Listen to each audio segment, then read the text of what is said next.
اعوذ باللہ من الشیطان اللعین الرجیم بسم اللہ الرحمن الرحیم رب اشرح لی صدری ویسر لی امری واحلل عقدۃ من لسانی یفقہوا قولی اللہم صلی علی محمد وعلی محمد صاحبان ایمان مومن و مومنات، دعا ہے پروردگار آپ سب کو اپنی حفظ و امان میں رکھے، خدا بند عالم آپ سب کے گھروں میں خوشیاں عطا فرمائے، آپ سب کے مرحومین مرحومات کی مغفرت فرمائے، پروردگار آپ سب کی اولاد کو نیک اور صالح بنائے، جو بے اولاد بہنیں ہیں بیٹیاں ہیں پروردگار ان سب کو اولاد صالح عطا کرے، اولاد کریم اولاد نیک عطا کرے، آل محمد علیہ السلام کے صدقے میں۔ صاحبان ایمان، اس ویڈیو میں 13 شعبان المعظم کی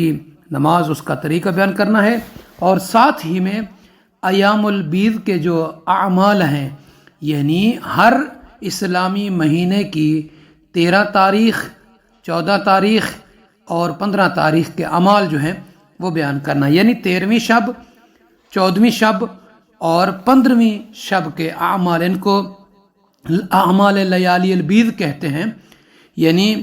13، 14 اور 15 کے اعمال یہ بھی بیان کرنا ہے۔ تو آئیے وہ احباب کے جنہوں نے ابھی تک ہمارے چینل نجف کربلا کو سبسکرائب نہیں فرمایا، لطفاً محبتاً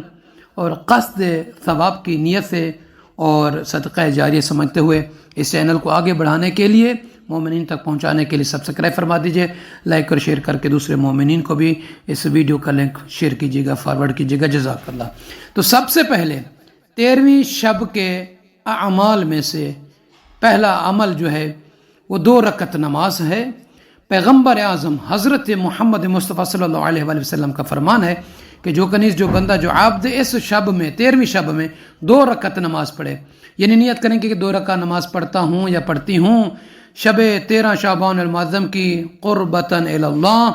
اللہ اکبر کہنے کے بعد پہلی رکعت میں اور دوسری رکعت میں الحمد کو 1 مرتبہ پڑھنا ہے، اور اس کے بعد والتین والزیتون، سورہ زیتون کو، سورہ تین کو جو ہے وہ 1 مرتبہ پڑھنا ہے، پہلی رکعت میں بھی دوسری رکعت میں بھی۔ یہ جو نماز پڑھنے والا ہے گویا کہ ایسا ہے کہ اس نے 200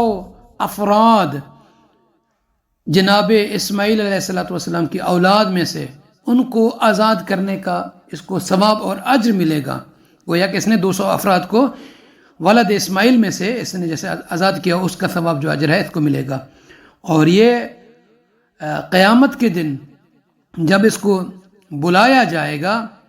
اور تو فرماتے ہیں کہ جیسے ماں کے بطن سے، ماں کے پیٹ سے ایک معصوم بچہ نکلتا ہے، معصوم یعنی گناہوں سے بالکل پاک،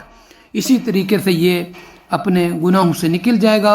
اور خداوند عالم سے براءت جہنم سے براءت کا پروانہ عطا فرمائے گا، اور محمد مصطفیٰ صلی اللہ علیہ وآلہ وسلم آقائے دو جہاں اور جناب ابراہیم خلیل اللہ صلوات اللہ علیہ کی مرافقت، رفقت عطا فرمائے گا پروردگار، جو یہ 13ویں شب کی نماز پڑھیں گے۔ اور آئیے ایام لیالی بیض کے حوالے سے 13ویں، 14ویں، 15ویں کے جو شب کے خاص اعمال ہیں، یعنی ہر اسلامی مہینے خصوصاً رجب ہو گیا، ماہ شعبان یا ماہ رمضان، ان میں سے 13ویں شب کے اعمال جو ہیں وہ 2 رکعت نماز ہیں لیالی بیض کے حوالے سے۔ اس کا طریقہ یعنی 2 رکعت نماز پڑھتا ہوں یا پڑھتی ہوں شب 13 قربتاً الی اللہ، اللہ اکبر کہنے کے بعد پہلی رکعت میں اور دوسری رکعت میں الحمد کو 1 مرتبہ پڑھنا ہے، اور اس کے بعد یاسین، سورہ ملک اور سورہ توحید کو 1 مرتبہ پڑھنا ہے۔ یہ 13ویں شب میں یہ اعمال ہیں لیالی بیض کے۔ اور لیالی بیض کی 14ویں شب کے اعمال میں سے وہ یہ ہے کہ 4 رکعت نماز ہیں، ہر رکعت میں الحمد کو 1 مرتبہ، پھر یاسین، سورہ ملک، سورہ توحید کو 1 مرتبہ پڑھنا ہے۔ 14ویں شب میں اعمال لیالی بیض کی 4 رکعت نماز ہیں، الحمد کے بعد یاسین، ملک اور سورہ توحید۔ جن کو سورہ ملک یاد نہیں ہے، یاسین یاد نہیں ہے، وہ دیکھ کر بھی پڑھ سکتا ہے، پڑھ سکتی ہے۔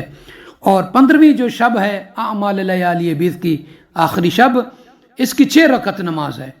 2 کر کے پڑھنا ہے۔ اس کا ٹائم بھی بتا دیتا ہوں، ان تینوں شبوں میں جو خاص اعمال ہیں مغرب کے بعد سے لے کر صبح تک اس کا ٹائم ہے۔ اس میں 15ویں شب میں 6 رکعت نماز 2 کر کے پڑھنا، نیت کریں کہ 2 رکعت نماز پڑھتا ہوں یا پڑھتی ہوں شب 15 شعبان المعظم لیالی بیض کی قربتاً الی اللہ. الحمد کے بعد یعنی پہلی اور دوسری رکعت میں الحمد کے بعد ہر رکعت میں یاسین، سورہ ملک، سورہ توحید کو ایک ایک مرتبہ پڑھنا ہے. اور امام جعفر صادق علیہ الصلوۃ والسلام سے روایت کیا گیا، فرماتے کہ انہ من فعل ذلک ھذا فضل ھذا الشہر الثلاثہ،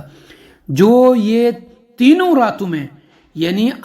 لیالی بیض کی تینوں راتوں 13ویں، 14ویں، 15ویں شب میں یہ اعمال اس طریقے سے انجام دے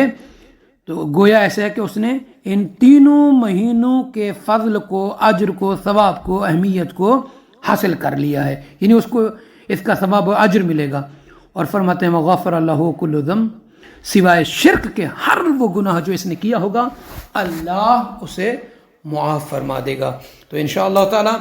15ویں شب نیمہ شعبان کے خاص اعمال ہیں، اس کے لیے الگ ایک ویڈیو بنائیں گے. آپ سب سے عرض ہے کہ ہمیں اپنی دعا میں یاد فرمائیں گے. جزاک اللہ.